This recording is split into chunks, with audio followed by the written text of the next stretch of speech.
ദില്ലിയിൽ ATMൽ നിറയ്ക്കാനുള്ള 22 കോടി രൂപയുമായി കടന്നുകളഞ്ഞ van driver police പിടിയിലായി. നഷ്ടപ്പെട്ട മുഴുവൻ പണവും ഇയാളുടെ പക്കൽ നിന്ന് പോലീസ് കണ്ടെടുത്തു. 5 സംഘങ്ങളായി തിരിഞ്ഞാണ് പോലീസ് പ്രതിക്ക് വേണ്ടി തിരച്ചിൽ നടത്തിയത്.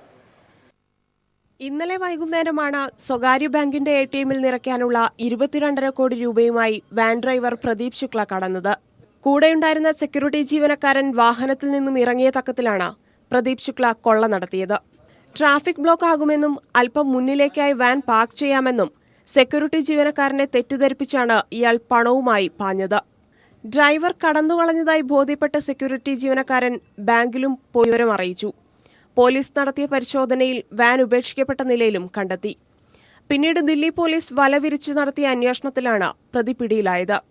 ദില്ലിക്കടുത്ത് ഓഗ്ലയിൽ വെച്ചാണ് പ്രതിയെ പോലീസ് പിടികൂടുന്നത്. ഇയാളുടെ കയ്യിൽ നിന്നും പണവും പോലീസ് കണ്ടെടുത്തു.